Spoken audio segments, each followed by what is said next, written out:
Hello, my name is Nur Amira binti Muhammad Amizan. Assalamualaikum sir, I'm Zulkhairi bin Zamli.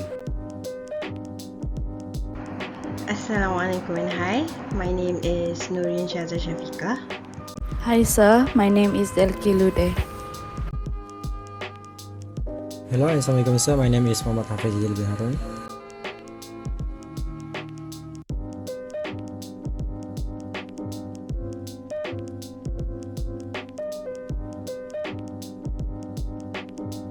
Definition of criminal justice system is the criminal justice system is the network of government and private agencies intended to manage accused and convicted criminals.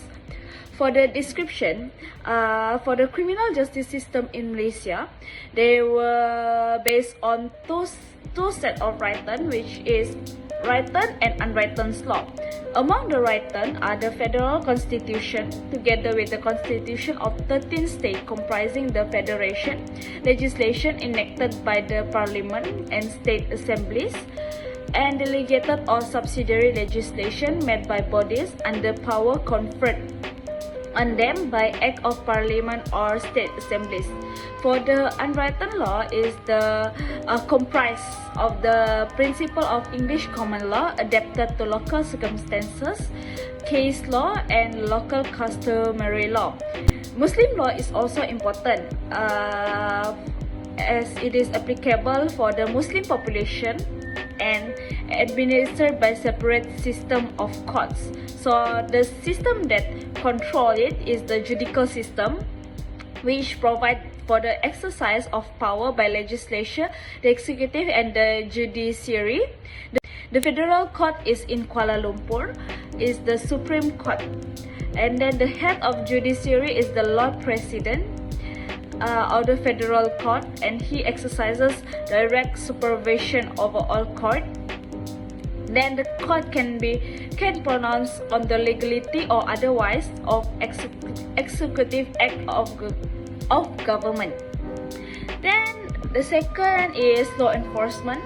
The police force perform the duties of preventing crime, protection of the general welfare of the people, investing and detecting crime, and there's many more.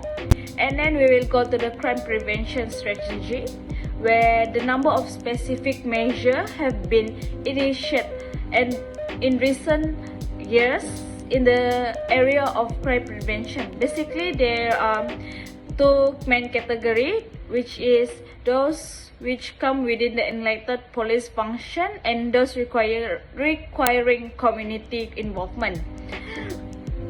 And then we will go to the role of the Royal Malaysia Police, which is their function is to prevent and control the crime in Malaysia. They also use target hardening related activities such as advising banks, financial institutions, goldsmiths, and other commercial sector to upgrade their security system and securing their premises from being potential target of criminal attack. As we can say, they prevent the banks and financial institutions and others from being scammed by the people that which is scammer. And then improving the image of the police, improve police public relation, where they make the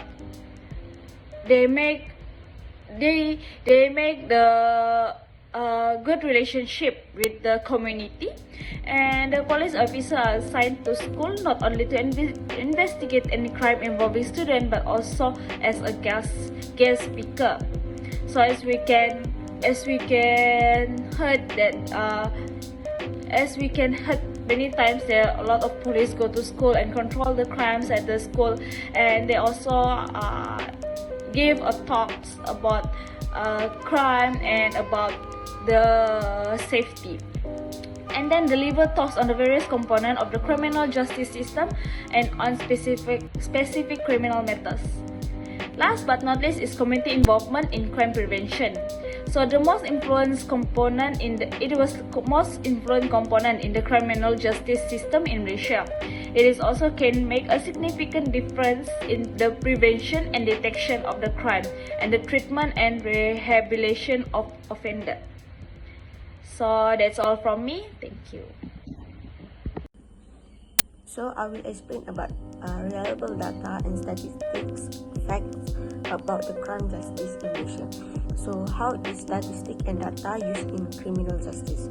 First, for example, data that we received can be used to help determine which programs or committee will receive criminal justice crimes. Second, the crime statistics can also be used to determine where or when police officers will patrol based on the areas on time that see high crime. So there are three categories of major crime data sourced in the Malaysia. First is official statistics, second is victimization survey data, and last is self-reported data. For the crime index includes violence and property crimes. During 2021, crime index is decreased by 19.3% to 52,974 cases as compared to 65,623 cases in 2020. While for violent and property crime also decreased by 30.4% and 20.8% respectively to 11,495 cases and 41,479 cases in 2021. For violent crimes comprise murder, robbery and causing injury. In 2021, robbery causes is recorded the highest percentage decrease in cases. Child protection, which is our group is most to highlight for the child abuse. The number of children that involved in crime during 2020 has increased by 10.5% to 5,242 cases as compared to the previous year, which is 2019, 4,833 years.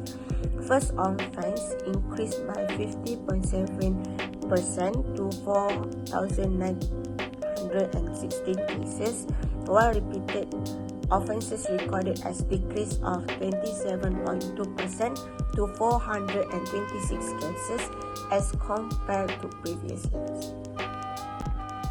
Based on the statistics from the welfare department, which is from the police figure shows that in the past 5 years, only 1,559 cases were reported, while for 358 cases were brought to court. 124 cases is convicted, while 243 cases were listed under the no further action category. Another 764 cases are under investigation, while 80 are kept in the view due to lack of evidence, while the children are either dead or living with injuries having fallen with victim to their caregivers, and that the authorities were not doing enough to safeguard their children and prosecute the perpetrators.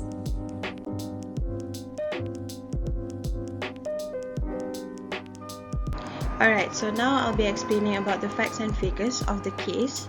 So based on the points that Delki have explained and Amira has explained, our main point of crime justice is child abuse, and the main case that we have selected is Justice for Bella, which I will be explaining in a minute.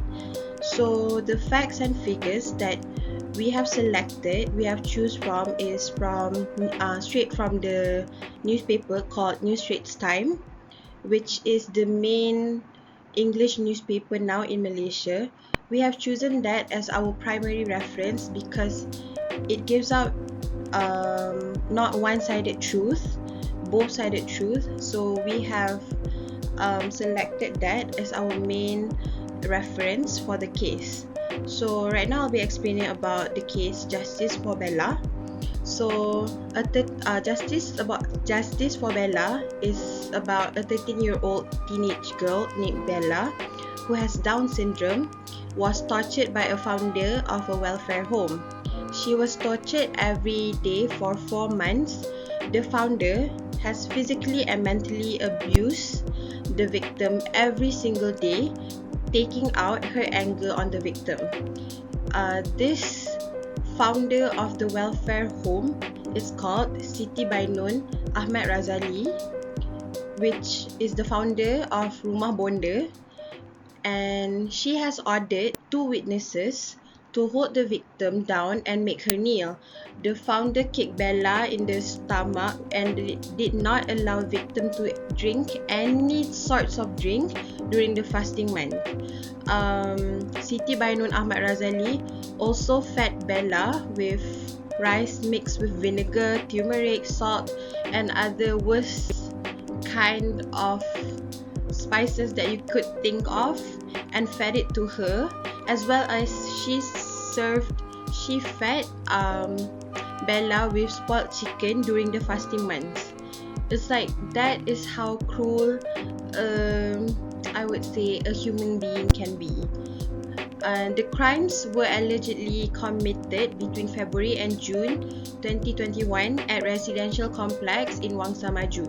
It happened every single day from March 2021 to 24th June 2021, but she had already been abusing Bella mentally since February 2021.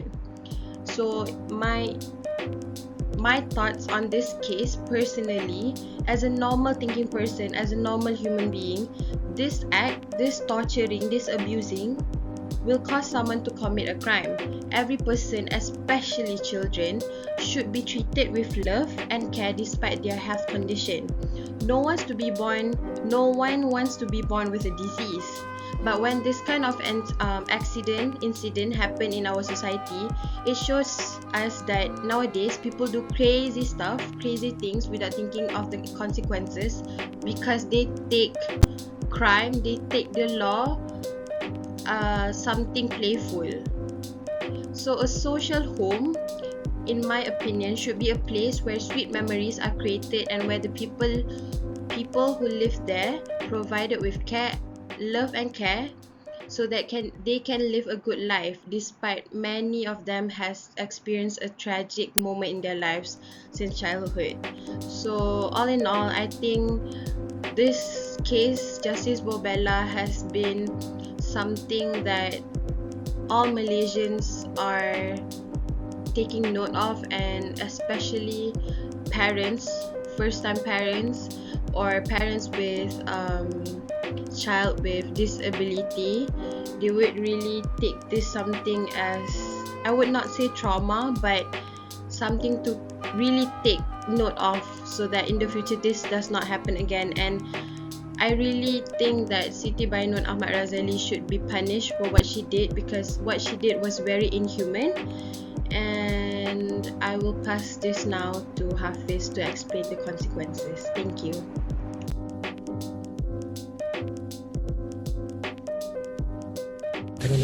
The consequences of the issue towards individual, society, and also the economics of the country itself.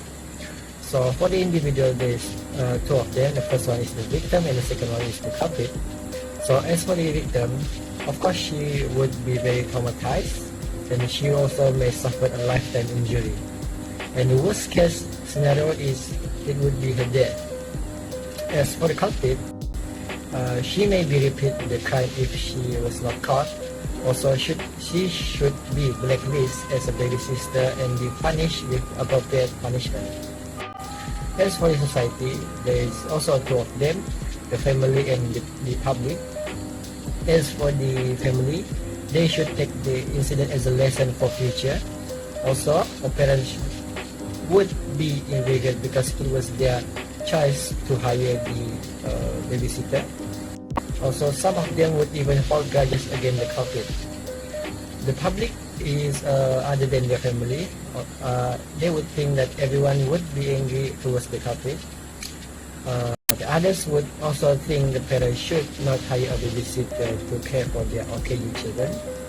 Also, others also would think that parents would think twice before hiring any babysitter in the future.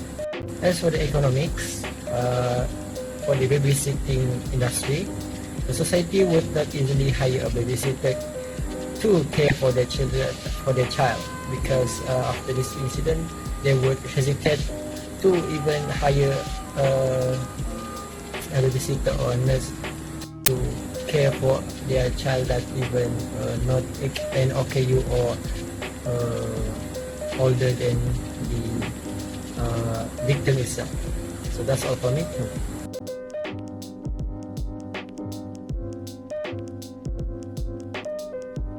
As for the conclusion, the issue we brought up, which is the criminal justice system, is definitely something that should not be taken for granted lightly, as justice and human right is a vital thing to have in our lives.